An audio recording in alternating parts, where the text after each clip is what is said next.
নমস্কার বন্ধুরা, আরও এক নতুন ফ্রেশ ভিডিওতে সবাইকে জানাই স্বাগত। আশা করি তোমরা সবাই সুস্থ ও ভালো আছো। তো এই ভিডিওতে কিন্তু মোহনবাগান দলের 3 ফুটবলারকে নিয়ে আপডেট শেয়ার করার আছে।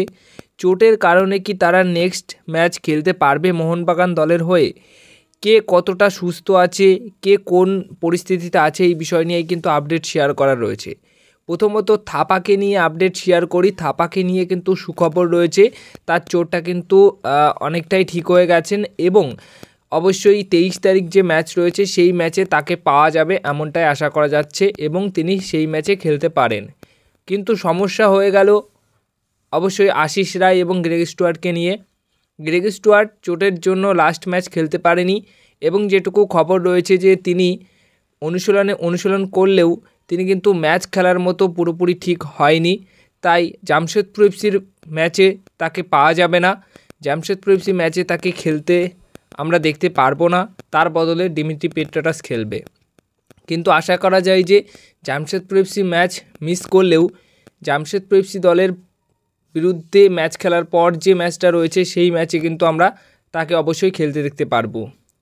এবার আরও একটা জায়গায় বিশেষ করে সমস্যা, সেটা হচ্ছে আশিস রায়। দেখো, মোহনবাগান দলের স্কোয়াডে কিন্তু একমাত্র আশিস রায় রয়েছেন যিনি কিনা রাইট ব্যাক পজিশনে খেলে থাকেন। এবার রাইট ব্যাক পজিশনে এই যে প্লেয়ারটি খেলে থাকছেন প্রতি ম্যাচেই তাকে আমরা শুরু করতে দেখছি, কিন্তু এখন সমস্যা হচ্ছে যে রাইট ব্যাক পজিশনে এবার খেলবে কে। হ্যামস্ট্রিংয়ে চোট পেয়ে 10 থেকে 12 দিনের জন্য মাঠের বাইরে চলে গেছে আশিস রায়। সেই ক্ষেত্রে 10 থেকে 12 দিন তোমরা কিন্তু কোনোরকম ম্যাচ খেলতে দেখতে পারবে না আশিস রায়কে। সেই অর্থে জামশেদপুর এফসির ম্যাচও কিন্তু তিনি মিস করছেন।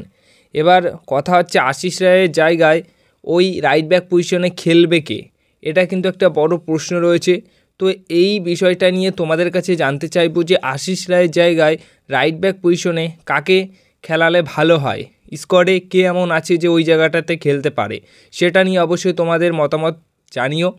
এবার এমনও হতে পারে যে আশিস রায় নেই যেহেতু, তাই 3 ব্যাকে চলে যেতে পারে, 3 ডিফেন্সে খেলতে পারে কোচ মালিনা।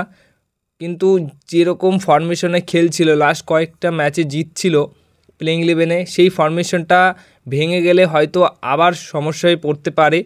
কিন্তু 3 ডিফেন্স এমন হতে পারে যে যেহেতু আশিস রায় নেই তাই 3 ডিফেন্স খেলতে হতে পারে। আবার আশিস রায়ের জায়গায় অন্য কোনো প্লেয়ার এসে হয়তো সেই জায়গাটা সামলাতে পারে, দেখা যাক সেই বিষয়টা নিয়ে কি হয়।